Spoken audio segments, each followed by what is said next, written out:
Hai, nama saya Aisyah Gray. Kali ini saya sedang berada di STC Senayan.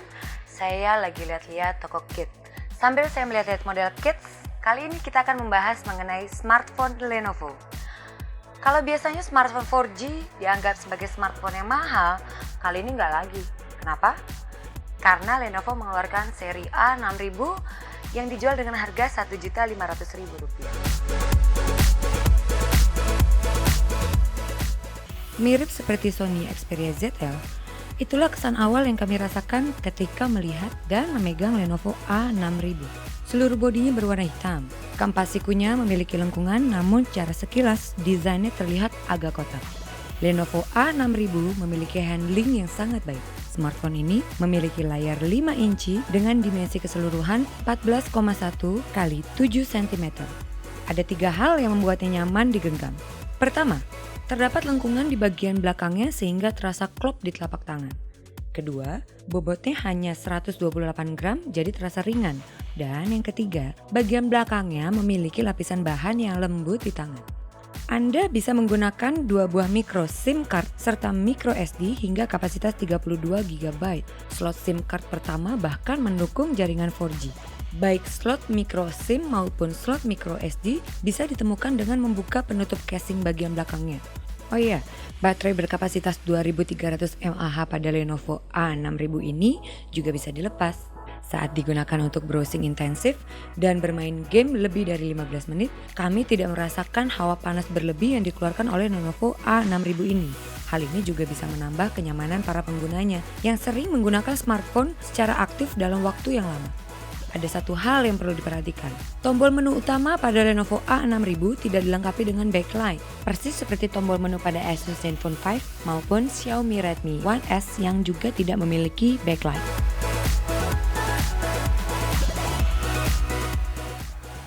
Lenovo A6000 menggunakan interface 5UI, namun tampilan dan fiturnya sedikit lebih sederhana dibandingkan Lenovo 5 series.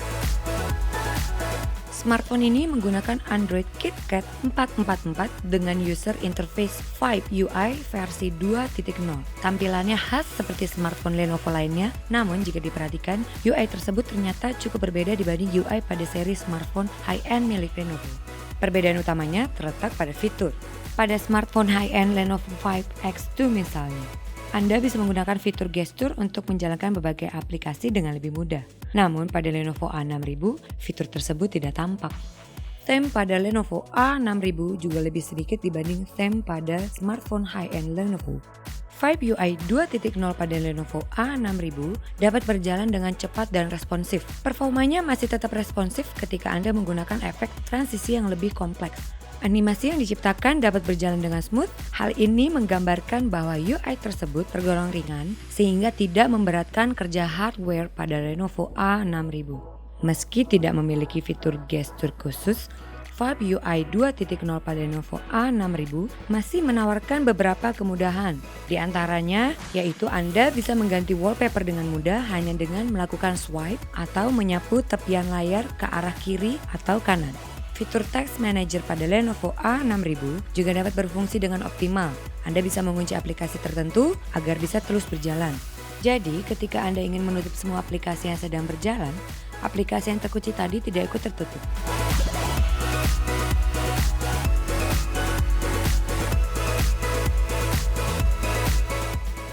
Meski dijual dengan harga yang relatif terjangkau, Lenovo tetap membekali A6000 dengan CPU yang berkelas. Daya jual Lenovo A6000 sebenarnya ada pada hardware-nya. Smartphone ini tergolong ke dalam Android kelas menengah. Performanya ditunjang oleh prosesor quad-core 64-bit Snapdragon 410 1,2 GHz, RAM 1 GB, GPU Adreno 306, serta storage 8 GB. Spesifikasi tersebut mirip dengan spesifikasi yang dimiliki Xiaomi Redmi 2. Untuk mengakses menu dan interface, hardware tersebut dapat melakukannya dengan sangat baik. Hal ini dikarenakan prosesor yang digunakan cukup bertenaga dan berkualitas.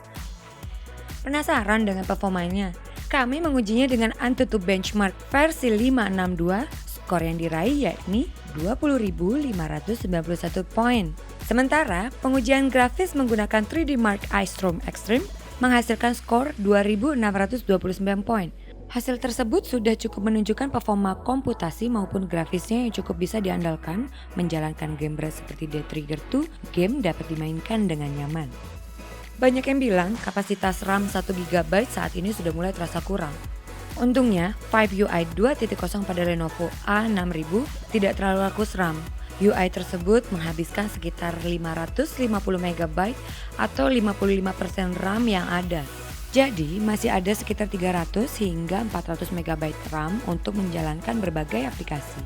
Tak hanya performa komputasi, layar IPS 5 inci beresolusi 720p pada Lenovo A6000 juga memuaskan. Layar tersebut dapat menampilkan warna yang cerah dan tetap terlihat jelas di bawah terik matahari dengan brightness maksimal. Sementara dari sisi audio, Lenovo A6000 memiliki dual speaker Dolby yang terletak di bagian belakang smartphone. Suara yang dihasilkan terdengar kencang dan optimal untuk bermain game maupun untuk menonton film.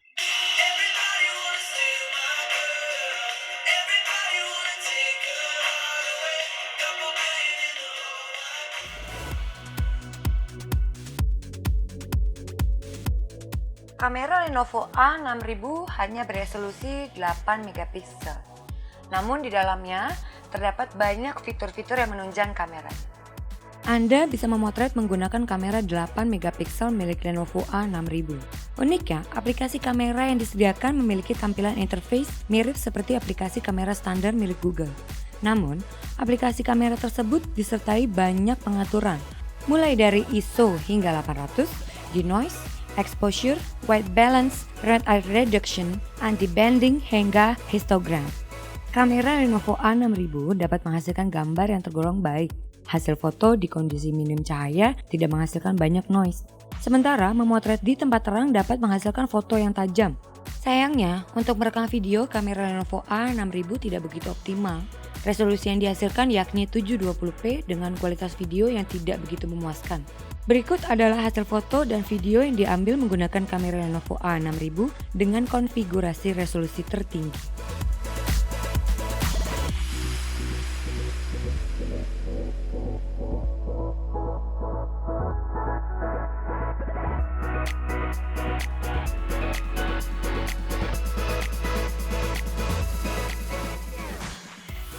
Saya sudah menemukan moket yang saya mau beli. Selesai sudah review kita hari ini mengenai Lenovo A6000. Sampai bertemu di review-review kita berikutnya. Jangan lupa subscribe channel YouTube kami di Droidline. Saya Asya Gray, pamit undur diri. Bye-bye.